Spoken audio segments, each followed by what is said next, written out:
So whenever the growth of a realm starts to slow down, so it's just not growing as fast as it was before, and the number of accounts or a lot of different things I'll talk about in a second, your realm could then be a candidate for a merger, and it goes into a list, and they try to find a group of realms that they can kind of put together, just to keep the activity levels high so that everyone can enjoy the game and have people to play with and people to fight.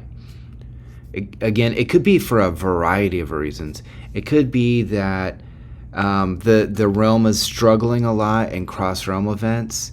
It could be that the activity levels in the realm have dropped off or kind of plateaued.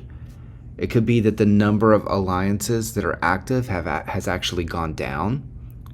And it could be also that the strength of the top players, the growth of their stats and just their strength, their castle level and everything else has slowed. It could be for any of those reasons. And at that point, that realm would be entered into that list so that it could be merged. And so, hey guys, this is Heretic, and realm 1402 is in the middle of a merge, and I thought I would talk about it a little bit. All right, but before we get started, if you're a fan of War and Order and games like this, then you're in the right channel, because I release between 3 and 5 videos a week. So if you could, click the like button, subscribe if you haven't already, and even more importantly, share the video with your friends. All right, with that, let's go ahead and get started.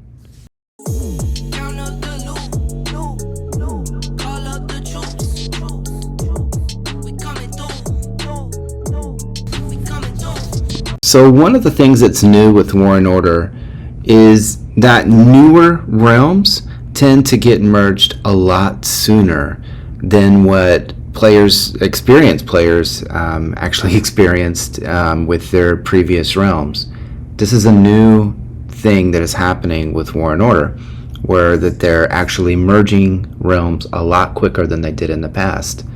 Our realm is about 6 months old, and we're already merging. A lot of people would say, oh, this is a horrible thing, that we're going to lose everything. They have all kinds of questions about like what actually happens, and they get really stressed out about it. I actually think it's a really, really good thing, because now no matter who you merge with, the activity of your realm is going to go up. There's going to be more fighting. There's going to be potential for your alliances to grow, and you have a really good potential of actually doing better in realm versus realm events. So let's go over some of the actual, requirements and rules here for whenever a realm actually merges. So this is the actual email that you get, the actual mail that you get from Camel. Basically, it says, to maintain the strength of your realm, we're going to merge you on whatever date. Before the realm merge, there'll be a Savage Lands event. So this is really important.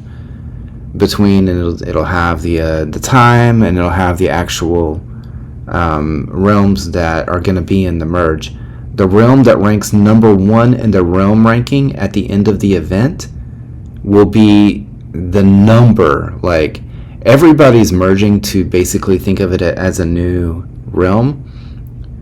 Whoever wins the realm invasion will actually get their realm number as a number that you take from then on. Like, we're in 1402, and it looks like 1381 is going to win all of the Savage Lands. So we will become 1381. But even people in 1381 will be merging. So after the realm merge, all the Lord's castles will be teleported to random locations, and all the troops will be returned to their castle. All the chat history will be deleted. All the old battle reports will be invalid. You can't actually look at the replays.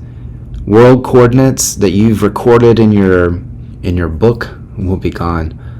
all alliance buildings will be completely cleared. So if whatever you have in those buildings, they'll be gone. The buildings themselves will be gone. Every placed flag will have a 2-hour cooldown for 5 days after the merge. So all the flags will be gone. Your territories will be gone. You'll be starting your alliance. Everyone will stay in the alliance. Don't worry about, losing your name, your character name, your alliance name. None of that. The alliance battle power, the players, the tech, all of that will stay the same. Nothing's going to happen with that. But the alliance, basically, it's like the alliance is on a new map. So you're going to have to find a place to start the alliance and place your fort, then start placing all your flags and doing all of that. So that's the only thing that changes. After the realm merge, you'll get a free elite teleport.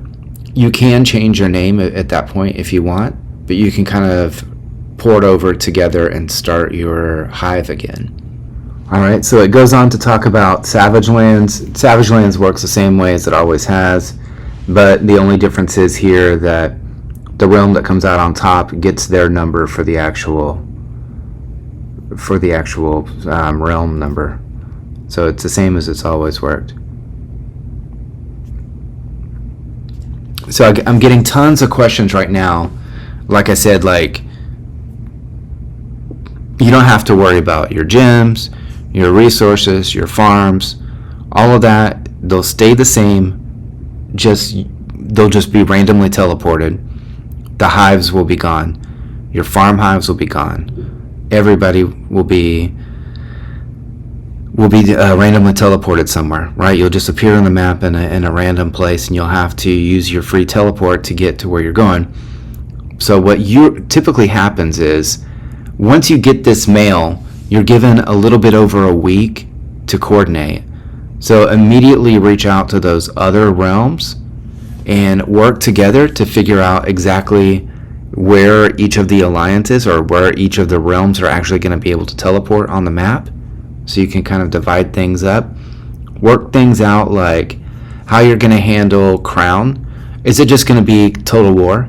Those kinds of things you really need to know before the merge. That way when you actually merge, there's no surprises, right? The last thing in the world you want to think is, when you realm, just because before your realm had total peace and they were focused on events, then you actually merge together with other realms and you just assume that it's going to stay the same.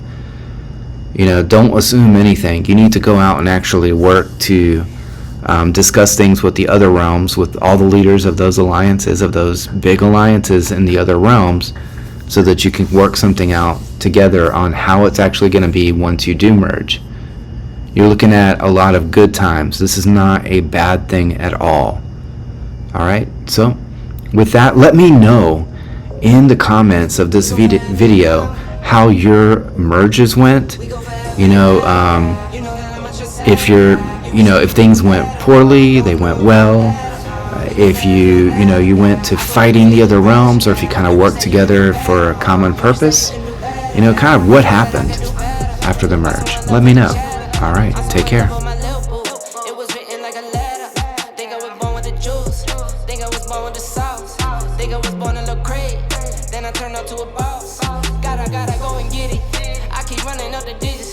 Lost my mind, I gotta fix it. Kill the beat, coke killing. Need to change the way I'm living.